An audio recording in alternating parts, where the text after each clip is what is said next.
vais préciser comment ça se passe. Il est régi par une charte qui est la charte qui a été émise par les Palestiniens, justement, PACB, Palestine Appeal for Cultural and Academic Boycott of Israel. Donc il y a une charte à laquelle tous ceux qui pratiquent le boycott académique se conforment. Alors cette charte stipule qu'on boycotte les institutions et non les personnes. Hein? On boycotte les universités, mais pas les individus. Alors je précise la manière dont ça se passe. La recherche, à l'heure actuelle, est une industrie. Ce n'est pas du tout des chercheurs qui travaillent dans un bureau, c'est pas ça. Il y a des laboratoires, des choses de ce genre, et ça se passe par projet.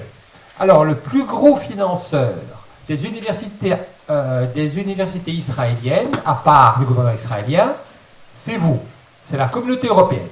La communauté européenne, à titre de crédit de recherche, est, Israël n'y a pas, le plus gros fournisseur en argent des universités israéliennes. Et ça se fait sur des projets.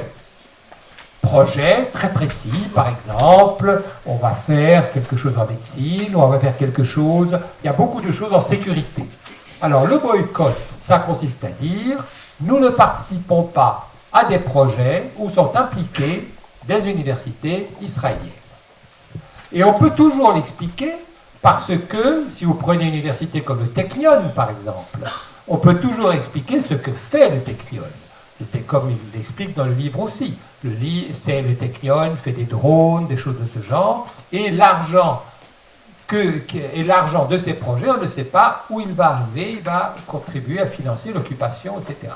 Donc, pour nous, en pratique universitaire, ça veut dire, nous ne participons pas à des projets où figurent des universités israéliennes et nous demandons à nos universités de ne pas y participer. Et si elles y participent, nous écrivons pour leur dire, faites attention à ce que vous faites, le Technion peut être responsable de crimes de guerre, etc., etc.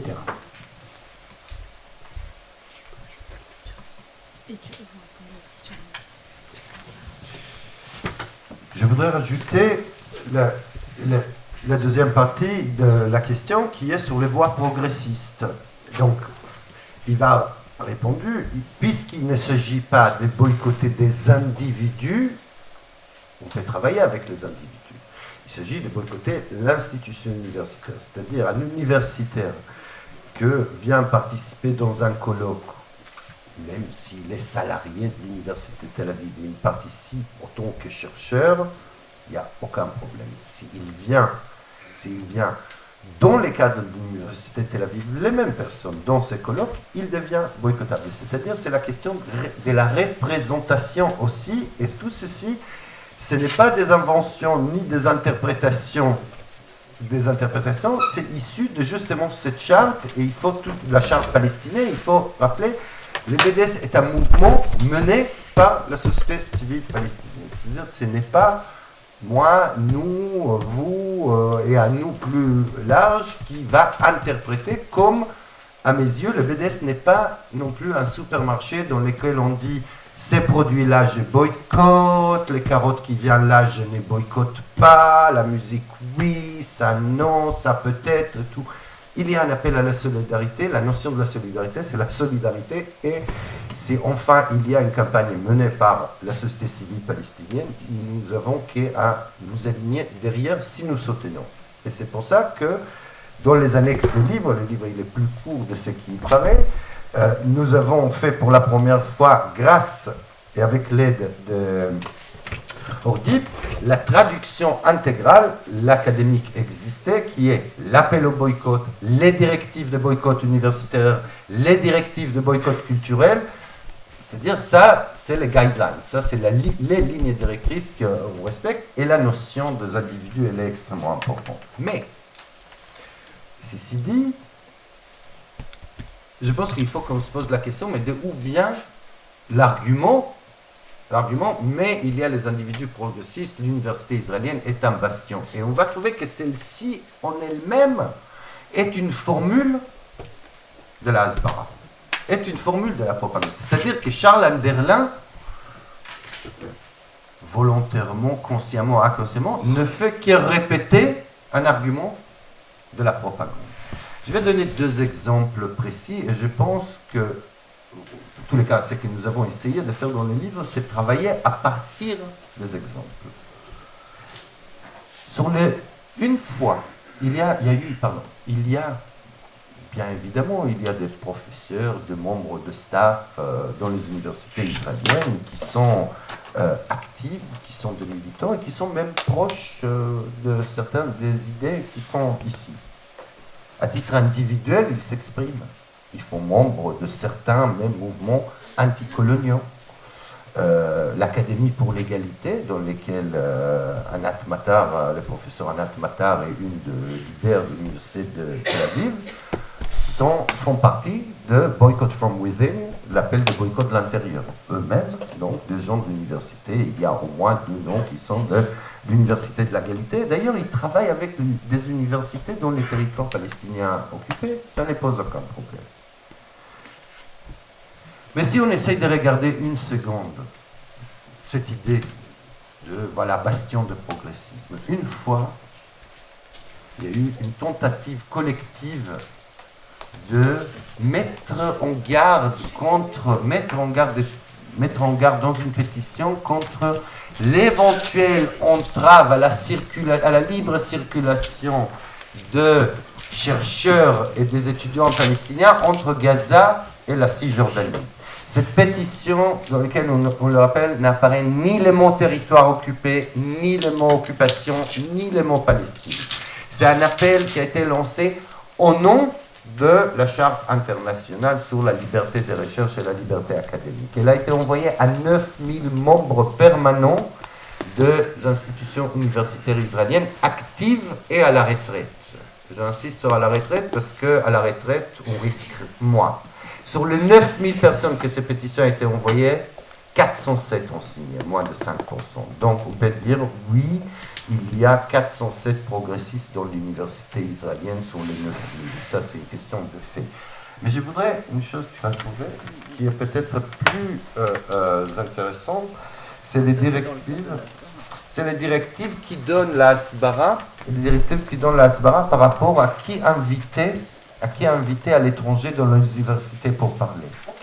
Et ils disent la chose suivante. Ça, on le retrouve dans les guides de la Hasbara, édités par la plus grande organisation étudiante américaine qui est Hillel. D'ailleurs, c'est une organisation internationale très présente sur les campus. C'est intéressant en elle-même. C'est une ancienne organisation étudiante juive dont sa charte était écrit que la centralité de la vie étudiante juive n'est pas l'État d'Israël. Depuis, c'est une organisation qui a été totalement sionisée. Aujourd'hui, elle fait partie de l'AIPAC, le lobby officiel pro-israélien aux États-Unis. Eh bien, dans leur guide de la Hasbara, c'est écrit les conseils suivants. Il faut, sous les chapitres partenariat avec des facultés et départements universitaires, des orateurs dynamiques, susceptibles d'être considérés comme faisant partie des centres ou des sionistes de gauche en Israël, peuvent être très efficaces dans les situations difficiles, notamment quand il y a une diversité parmi les étudiants, c'est-à-dire quand il n'y a pas que des blancs, et que les enseignants sont plutôt de gauche. Ces conférenciers doivent savoir que s'ils sont libres de critiquer la politique gouvernementale quand ils sont en Israël, lorsqu'ils s'expriment à l'étranger, leur mission est d'être identifiés comme pro-israéliens. Et il termine par « Il faut donc être extrêmement vigilant dans la sélection de ces orateurs ». Donc on comprend que d'un côté, oui, on envoie ces orateurs-là, ils se prêtent, c'est toujours les mêmes, c'est toujours cette mouvance qui existe beaucoup plus à l'étranger qu'en Israël, qui est les camps de la paix. Donc, je dis, attention à ne pas, au mode de critique, ressasser justement les slogans de la Hasbara. Donc ça, c'est... Oui, je voulais ajouter quelque chose aussi à propos des universités et du fait que, en effet, les directives de la campagne de boycott sont vraiment très claires. Il ne s'agit pas jamais de boycotter des individus juste parce qu'ils sont israéliens, naturellement. Il s'agit de boycotter des institutions. Que les institutions universitaires dans dans lesquels travaillent tous ces universitaires qui peuvent venir en France parler dans le cadre de partenariats, sont des endroits aussi où la liberté d'expression est de moins en moins importante. Pas seulement pour les étudiants palestiniens d'Israël, pour lesquels on sait que la discrimination est patente et on le décrit dans le livre, mais aussi pour les étudiants et les enseignants israéliens, juifs israéliens, je veux dire, qui sont l'objet de possibilités de dénonciation à tout moment, grâce à des plateformes de dénonciation. Il y en a plusieurs, il y a suffisamment de boulot visiblement pour au moins 3, dans lesquelles les étudiants ou les collègues des enseignants peuvent dénoncer en ligne des propos jugés anti-israéliens. Et donc, dans une atmosphère pareille, on imagine bien à quel point la liberté d'expression et la liberté universitaire tout court est vraiment extrêmement diminuée. Voilà. Je voudrais répondre à votre question simplement en ajoutant une petite chose. Moi, je dirais les contraires. C'est-à-dire, les choses, c'est qu'aujourd'hui, une grande partie je dirais, des bonnes âmes à l'intérieur d'institutions culturelles et universitaires israéliennes ne se trouvent pas dans une situation qu'ils ont besoin de se déterminer. Ils peuvent à la fois bénéficier des privilèges de la société coloniale et à la fois se montrer comme des opposants, sans besoin de choisir. Je crois que les boycotts, il y a aussi une pression sur choisir. C'est-à-dire qu'on ne peut pas à la fois bénéficier des avantages de colonisateurs et à la fois se présenter comme solidaire des colonisés. Mais je pense que c'est un principe. Sur la question comment adhérer au boycott, est-ce qu'on élargit le champ des arguments? Puisqu'on essaye de diffuser les livres, on croit que oui. C'est-à-dire d'abord le champ de diffusion, c'est renforcer nos argumentaires à nous, déjà, c'est-à-dire ne pas être basé simplement sur les appréciations sentimentales, l'indignation, etc. Sentiments certes nobles, mais aussi partir avec des données. C'est-à-dire qu'on vient et on nous dit oui, d'accord, mais à l'intérieur d'Israël, c'est une démocratie. Là-bas, dans les territoires, il y a un problème. Donc, on montre qu'est-ce que l'université israélienne comme une fabrique de discrimination à l'intérieur d'Israël elle-même, discrimination sur le plan ethnique, c'est-à-dire des discriminations des Arabes, de la mienne. Ça, si c'est 11% des étudiants arabes palestiniens dans les universités, arabes palestiniens d'Israël dans les universités israéliennes en licence, 11% alors qu'ils représentent plus de 20% de la population, jusqu'à 3% en doctorat, et des raisons qui sont liées aux structures universitaires elles-mêmes, système administratif intérieur qui fabrique la discrimination sans avoir besoin de faire appel à des lois d'apartheid claires. Par exemple, l'inscription en filière d'excellence à partir de l'âge de 21 ans. Filière d'excellence, c'est la médecine, mais aussi des grandes filières technologiques, celle qui permet d'assurer du travail, etc. Les filières sont à 21 ans, vous allez dire, oui, mais en quoi c'est surprenant? Eh bien, si on pense tout simplement que tous juifs israéliens, juifs israéliens font le service militaire, les filles jusqu'à 20 ans et demi, les garçons jusqu'à 21 ans, ça pose en effet aucun problème s'inscrire en filière d'excellence à 21 ans. Par contre, si on est un Palestinien, citoyen d'Israël, où on a terminé notre bac à 17 ou à 18 ans, il faut attendre à 21 ans pour s'inscrire en filière d'excellence. C'est un peu décourageant pour devenir un médecin, pour travailler en physique, etc. Sans parler de tous les avantages donnés à ceux qui ont fait le service militaire et surtout dans les unités combattantes. Donc ça, c'est une façon, à la place de dire, c'est comme quand on cherche des travails en Israël, dans les magasins comme ça, des travails intérimaires, c'est écrit, nous cherchons des employés après service militaire. Ça veut dire des juifs. Nous cherchons des juifs. Pas besoin d'écrire nous cherchons des juifs. On cherche des employés après service militaire. C'est ça la réalité intérieure. Donc, quand on part dans les arguments, les arguments, ils sont une réalité.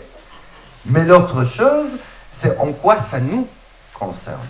En quoi ça concerne, C'est-à-dire, c'est une autre partie. En quoi ça concerne? Et là, on en parle de ce que j'ai dit tout à l'heure, de qu'est-ce que c'est ces systèmes qui sont en train de devenir, qui, on peut dire, contaminent, on peut parler d'un laboratoire, que c'est ces systèmes dans lesquels aujourd'hui, en France par exemple, certains disent, ben, ça c'est l'exemple à suivre. Cet exemple, et à partir de là, pour pouvoir suivre l'exemple dans l'exemple, c'est justement l'entrave à la liberté d'activité politique et d'expression des mouvements BDS, par exemple. Donc ça c'est quelque chose qui est arrivé en France. Au nom de ça seulement, la défense de la légitimité d'appeler au BDS est un élément. Avant de convaincre même de rejoindre le BDS, on peut en faire un pas. Et d'autres exemples. Sur la dernière question sur les droits internationaux, je ne sais pas si Linda, tu veux répondre, mais les droits internationaux, je ne sais pas qui a posé la question, est-ce qu'on peut préciser? À partir, il y a l'appel palestinien au boycott, il est en vue de quoi? Il n'est pas en vue de sentiments, il n'est pas en vue de la morale, il n'est pas en vue d'une éthique générale, une philosophie. Il s'adosse, il vient, il prend appui sur quelque chose qui est une autre discussion qu'on peut mener, qui est la question des droits internationaux. Et nous le disons à un moment dans les livres, le mouvement BDS n'est pas un mouvement révolutionnaire. Ce qui est devenu, c'est une campagne, est devenu mouvement. N'est pas révolutionnaire. Certains peuvent le regretter, et tout, mais c'est un fait. En quoi il n'est pas révolutionnaire? Il enverse une proposition réformiste. Il dit, vous avez voté des lois, vous avez voté des lois internationales, vous avez voté des conventions, vous avez voté de résolutions concernant Israël, vous avez émis des avis de la Cour internationale de justice sur Israël. Ce que nous demandons au BDS, c'est que vous appliquez vos propres décisions. C'est-à-dire qu'on s'adresse, au fond, c'est ça, on ne dit pas implanter notre philosophie de vie, notre révolution, etc.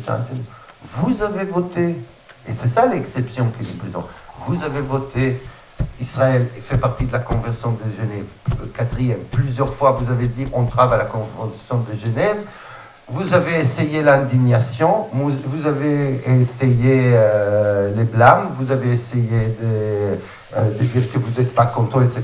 On vous demande peut-être, non pas seulement exprimer les sentiments, mais appliquer vos propres droits, en dehors de nos sentiments par rapport à ce qui est les droits internationaux.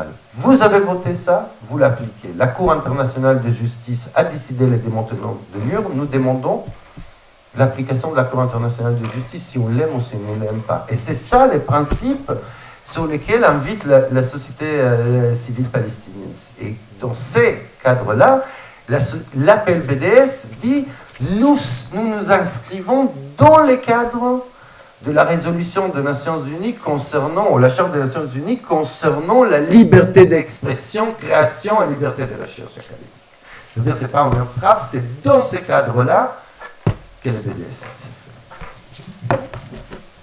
Du coup, juste pour donner quelques exemples, en réalité, il y en a énormément des exemples de non-respect du droit international. On a écrit beaucoup de choses qu'on peut retrouver sur le site de BDS France sur les questions du droit. Effectivement, comme tu disais, la campagne BDS, elle s'est mise en place un an après l'avis de la Cour internationale de justice sur la construction du mur israélien sur les territoires palestiniens occupés. C'était en 2004. Donc du coup, depuis, le mur fait des dizaines de kilomètres et il est toujours là. Et il n'a pas été remis en cause. En tout cas, Israël ne le détruit pas.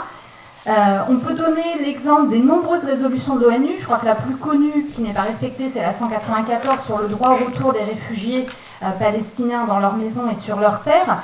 Il y a le Monde diplomatique, sur le blog du Monde diplomatique, qui se sont amusés, c'est un grand mot, mais en tout cas, ils ont répertorié toutes les résolutions de l'ONU qui ne sont pas respectées. Je crois qu'il y en a plus d'une trentaine, c'est assez sidérant. Effectivement, comme tu le disais aussi, les populations déplacées, elles ont des droits, même en temps de guerre, on a des droits, il y a des conventions internationales qui précisent ces droits et on ne peut pas faire ce qu'on veut. Et Israël, en tant que puissance occupante, a des droits et des devoirs envers les populations déplacées. On ne rentre même pas dans le fait qu'il là c'est vraiment juste en tant que puissance occupante, des choses qu'il ne respecte pas. Et enfin, un dernier exemple, quand Israël tire sur les militants de la flottille pour Gaza, qui est donc une flottille pacifiste avec des militants sur des bateaux, quand elle tire sur les bateaux alors qu'ils sont dans les eaux internationales, ça aussi c'est en dehors du droit international. Et voilà, c'est juste 2-3 exemples, en réalité il y en a pléthore. Oui, vous voulez rajouter deux choses. D'une part, pour le mur, il y a cette décision de la Cour internationale de justice qui avait été prise, je crois, par 13, il y avait 14 juges, il y en a 13 qui ont voté pour et un qui s'est abstenu, l'américain. La décision stipule non seulement que le mur est illégal, mais elle demande aux pays signataires de la Convention de tout faire pour que le mur soit détruit. Il ne demande pas à Israël, il demande aux autres d'intervenir et dit c'est votre responsabilité que Israël détruise ce mur. Donc c'est un acte très fort. Et d'autre part, sur le droit international, je constate quand même que les États qui veulent interdire le boycott à leurs citoyens ne se gênent pas pour le faire eux-mêmes. En ce moment, les sanctions contre l'Irak ont fait 500 000 morts. Enfin, ça a été une catastrophe abominable. Il y a eu des sanctions contre l'Iran et en ce moment, il y a des sanctions contre la Russie. Enfin, je veux dire, les États se permettent des choses qu'ils n'autorisent pas à leurs propres citoyens. Je précisais aussi un autre point, c'est que l'avis de la Cour internationale de justice sur le mur, ça a été pas seulement de condamner le mur lui-même, mais de condamner aussi le régime politique qui lui est associé, c'est-à-dire le régime colonial israélien. Ça c'est un point important, c'est pas seulement la question de détruire un mur, c'est la question de mettre fin à un régime colonial. Moi, je voudrais poser une question, parce que moi, personnellement, j'ai la réponse, mais je pense que la question, elle reste entière. Parce que si on pose la question du droit international et nous répondons tel que nous répondons, on peut très légitimement poser la question, mais bon, Israël, c'est pas les seuls pays qui ne respectent pas le droit international. Et donc, ça, c'est une rétorque. J'ai envie de le hausser la réponse, comme sans la réponse, parce que, au fond, c'est quoi la réponse à cela? Nous essayons dans les livres de répondre, évidemment avec la réponse qui y va. Il y a aujourd'hui plus de 50 pays qui sont sous sanction, c'est-à-dire 36 sous sanction de différentes manières, 36 aux États-Unis, par les États-Unis, 26 sur la communauté, l'Union européenne, je ne me souviens pas combien à l'ONU. Donc, d'abord, il y a beaucoup de pays qui sont sous sanction et c'est très intéressant que ceux qui souvent sont cités, qu'on dit oui, mais faites rien pour le Soudan, la Syrie, etc. Ça, c'est tous des pays qui sont sous boycott, sous sanction, etc. C'est-à-dire qu'il y a des modes d'application. Mais la question reste entière. Alors pourquoi on appelle à sanctionner? Je pense qu'il y a plusieurs façons d'y répondre. Une première des réponses, ce serait qu'est-ce qu'on propose d'autre? C'est-à-dire partir de là, lutte armée, négociation, quoi? Ça, on a essayé déjà. Donc, déjà, quelque chose qu'on n'a pas essayé. Ça, c'est un. Deuxième question, c'est que, justement, Israël prétend être accepté comme une démocratie. Et c'est, encore une fois, c'est à la lumière de cette définition que nous... C'est-à-dire, c'est un pays qui, à la fois, se présente comme une démocratie, est admis et regardé comme une démocratie, mais en même temps qui ne doit pas répondre aux exigences de ce que les démocraties, quoi que l'on en pense, répondent. Mais il y a aussi, et je pense que là, c'est pour moi peut-être les points fondamentaux, c'est que sur la question israélienne, le colonialisme israélien, l'apartheid israélien, l'idée même du droit international implose. C'est-à-dire, et justement, c'est ça qui rend fou. C'est-à-dire, le droit international impose, puisque quand ça arrive à Israël, c'est l'exception qui est mise en avant. Et la double carte de l'exception, tout d'un coup, c'est l'exception. Et c'est justement cette exception-là que nous refusons, parce que cette exception-là, c'est la carte de l'adversaire. L'adversaire, il dit, je veux être traité d'une façon exceptionnelle sur le plan international, Et quand on vient et on pointe les doigts contre lui, il dit « Oh tiens, voilà, quoi, maintenant je suis exceptionnel, je suis comme les autres. » Et donc, cette singularité, c'est celle-ci que nous brisons. C'est justement les non, je dirais d'une façon un petit peu brute, c'est les non-traitements spéciaux que nous demandons.